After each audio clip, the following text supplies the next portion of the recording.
Hi guys, so in this video we are going to see how to make an EC2 instance.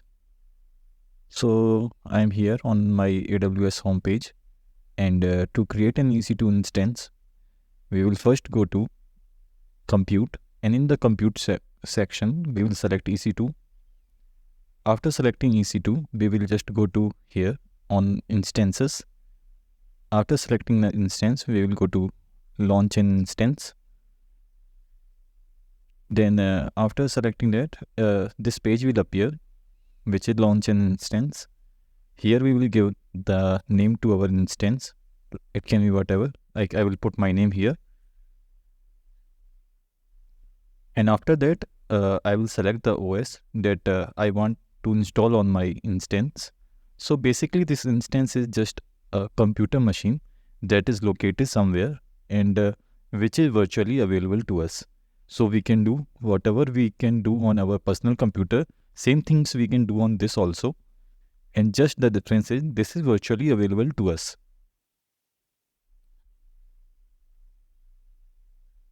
After this, we will select the architecture. So the architecture is 64-bit x86. And after that, here, this is the important part here. So for now, my usage is just for the tutorial purpose. Otherwise, if my purpose was different, so I will select the different version here. Like it is T2 small, T2 medium, T2 large. So basically we select these on our requirement. So as you can see here, this T2 2x large, it has 8 CPU and 32 gigabytes of RAM. And here in T2 X large, it has 4 CPU and 16 GB of RAM. So we will select these things accordingly. For now, I will select the T2 micro because it is free, and also it is just for tutorial purpose. And key pair. So here we will select the key pair. So what is key pair? A key pair is a set of two keys, a public key and a private key, that are used to securely connect to virtual server instance on AWS EC2. The public key encrypts the data and the private key decrypts it. These key pairs are provided to us by our admins. And what here we are going to make a key pair for now, right in front of you. And I will give the name to the key pair is my first key. Create key pair. And this key pair is downloaded. I will tell you how to use this key pair later. But for now, we will just use it as it is. And here what we will do is, this is the security group. So in the security group, what we are doing is that we are in customly applying what are the things or who can access it, who cannot access it. And for this only, here it is given allow SSH traffic from anywhere. And if you want that only you can access this, in that case you can set your custom IP here. And for now we are just leaving it as anywhere, because my purpose is to just show you how to create an EC2 instance. And again, like if you want to make it a web server, then we will allow this also, but we can do that later also. So now we have created the processor, and also we have created the RAM, like one CPU and 1 gigabit of RAM. Now the thing is, we need some storage also.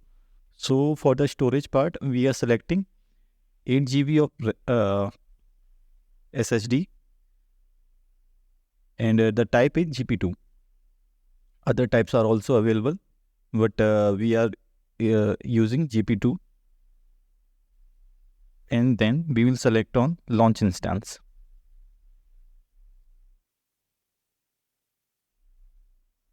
I will go to instances. So this is the instance we just created, Shivam. It is in the pending state.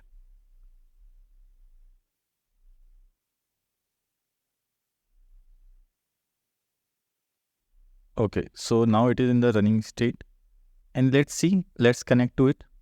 Connect. So there are several methods of connecting to our instance, and so in this method we can directly connect to our instance. It will give a page here,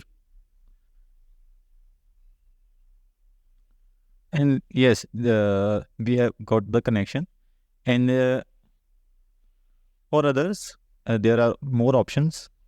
Like I will select this again, connect SSH client.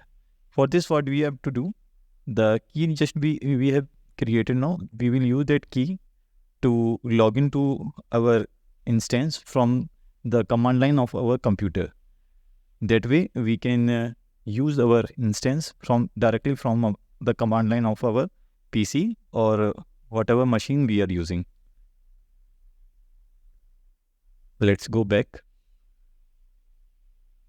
here, and again, we have created this instance. Now we will shut it down because there is no use of it. So we will terminate this instance. So that's it, guys. We have created an instance. We have learned how to connect to the instance, and we have also learned how to terminate an instance. I think you have already known about the availability zones and why and where we have to use the availability zones. Like here are several availability zones given. And if you do not know about the availability zones, I will tell them in the next video. So thank you for your time. Happy learning and stay tuned.